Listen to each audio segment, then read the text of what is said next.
May I come in? Yes. Mr. Anshuman? হয় কওকচোন I'm Imon. আজি মোৰ এটা ৰেকৰ্ডিং আছিল। Oh yes, ইমন সৰুৰ পৰা যাৰ গান গোৱাটো সপোন আছিল হয় সপোন দেখাটো ভাল সপোন দেখাৰ কোনো সময় নাথাকে কিন্তু সপোন সঁচা কৰাৰ এটা নিৰ্দিষ্ট সময় থাকে আৰু সেই সময়টো পাৰ হৈ গ'লে সপোন সঁচা কৰাটো টান হৈ পৰে মই জানো মোৰ বিহেভিয়াৰ দেখি তুমি শ্বকড সেইটো নেচাৰেল কিন্তু এটা কথা কি জানা মই সময়ৰ খুঁটত যিমানে আগলৈ খোজ দি ভাল পাওঁ সিমানে পিছলৈ ঘূৰি চাইও ভাল পাওঁ তুমিও কেতিয়াবা পিছলৈ ঘূৰি চাবাচোন পুৰণি প্ৰতিটো মুহূৰ্ততে এটা এটা কাহিনী লুকাই থাকে আৰু যেতিয়া তেনে এটা পুৰণি কাহিনী হেঁচা মাৰি ধৰে আগলৈ খোজ দিয়াটো বৰ কষ্টকৰ হৈ পৰে কিন্তু এটা কথা সঁচা অৰ্থত আগবাঢ়ি যাবলৈ হ'লে তুমি সদায় আগফালে চাব লাগিব কাৰণ তোমাৰ এই চকুজুৰিয়ে তোমাৰ সপোনবোৰ কঢ়িয়াই লৈ ফুৰিছে তুমি বেয়া নাপাবা আৰু এটা কথা শুনা মোৰ ফালৰ পৰা তোমাক এটা মই টিপছ দিওঁ টেলেণ্ট আৰু প্ৰফেচনেলিজম দুটা বেলেগ বস্তু ভগৱানে তোমাক টেলেণ্ট দিছে কিন্তু আই এম চৰি তুমি এতিয়ালৈকে প্ৰফেচনেলিজমটো তুমি শিকিব পৰা নাই আৰু আনপ্ৰফেচনেলিজম এনেকুৱা এটা ভাইৰাছ যে তোমাৰ ভিতৰত সোমাই তোমাৰ টেলেণ্ট কেতিয়া ধ্বংস কৰি দিব তুমি গমেই নাপাবা মই এনেকুৱা ইণ্ডাষ্ট্ৰীত বহুত মানুহ দেখিছোঁ নোহোৱা হৈ গৈছে কিয় জানা বিকজ অফ দেয়াৰ আনপ্ৰফেচনেলিজম চ' এয়া তোমাৰ আৰম্ভণি এতিয়া শিকি লোৱা আদাৰৱাইজ তোমাৰ ডি এণ্ড হ'বৰ কাৰণে বেছি সময় নহয়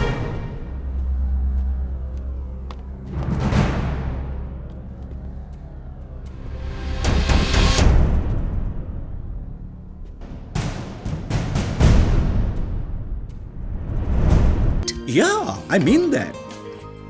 তোমাৰ জীৱনলৈ অহা প্ৰত্যেকটো কামকে তুমি বেষ্ট কাম বুলি গণ্য কৰিবা আৰু কাম কৰি যাবা কাৰণ ছাকচেছ ইজ লাইক ফ্ৰেগনেন্স আমি ইউজ কৰা পাৰফিউমবিলাকৰ নিচিনা কিছুমানৰ গোন্ধ বহু সময়লৈকে থাকি যায় আৰু কিছুমানৰ গোন্ধ অলপতে নাইকিয়া হৈ যায় নাও ইট ডিপেণ্ডছ অন ইউ তুমি কোনটো পাৰফিউম ইউজ কৰিবা you got my point Yes, I got it. Thanks for your valuable advice. You are welcome নিচিঞৰিব আপুনি চিঞৰিলে ভাল নালাগে আৰু মোতকৈ ভালকৈ হয়তো আপোনাক আন কোনেও চিনি নাপায় কি কি কৈ আছা তুমি পূজা মোৰ একমাত্ৰ ছোৱালী আৰু তুমি তাইৰ লগত এনেকুৱা কৰিবলৈ ওলাইছা আৰু মই কাৰোবাৰ একমাত্ৰ সন্তান আজিৰ পৰা বহু বছৰ আগতে চহৰৰ পৰা দূৰত মিডল ক্লাছ ফেমিলিৰ এটা লোকেলিটি আছিল ৰাতিটোৰ ভিতৰতে টকাৰ জোৰত বাহুবলেৰে সিহঁতৰ ঘৰবোৰ ভাঙি মানুহবোৰক তাৰ পৰা খেদি দিয়া হৈছিল আৰু সেই ঠাইখিনিত সিহঁতৰ চকুৰ আগত গঢ়ি উঠিছিল ডাঙৰ ডাঙৰ অট্টালিকা বহু কষ্টৰ মূৰত গম পোৱা গৈছিল সেই ঘটনাটোৰ আচল নায়ক কোনে কি হেৰুৱাইছিল নাজানো কিন্তু সেই ঘটনাটো এটা সৰু ল'ৰাৰ জীৱনলৈ অন্ধকাৰ নমাই আনিলে সি নিজৰ ঘৰ নিজৰ সংসাৰ আৰু আটাইতকৈ ডাঙৰ কথা সি নিজৰ দেউতাকক হেৰুৱালে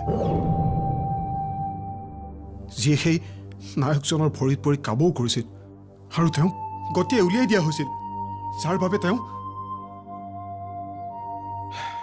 এতিয়া চাগে আপুনি নিশ্চয় গম পাইছে সেই নায়কজন কোন আৰু সেই সৰু ল'ৰাটো কোন আৰু সেইদিনে আৰম্ভ হৈছিল মোৰ মাষ্টাৰ প্লেন আপোনাক বিচাৰি উলিওৱাৰ আপোনাৰ সমানে সমানে থিয় দিয়াৰ আৰু আপোনাৰ ঘনিষ্ঠ হৈ আপোনাৰ জীৱন ধ্বংস কৰাৰ কি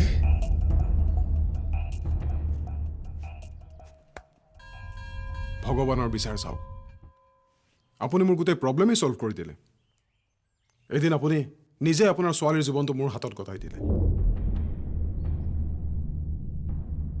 ৰিয়েলি God is great. মোৰ মাষ্টাৰ প্লেনত আপোনাৰ ছোৱালীৰ জীৱন ধ্বংস কৰাৰ কোনো ইণ্টেনশ্যন নাছিল মোৰ ইণ্টেনশ্যন আছিল আপোনাৰ ঘৰ আপোনাৰ সংসাৰ ধ্বংস কৰাৰ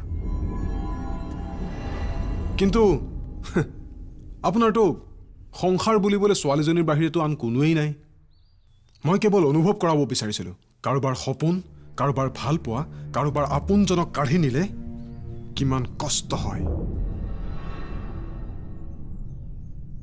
কিন্তু সেইবোৰ শব্দটো আপোনাৰ অভিধানত নাই। এতিয়া এতিয়া কেনেকুৱা লাগিছে?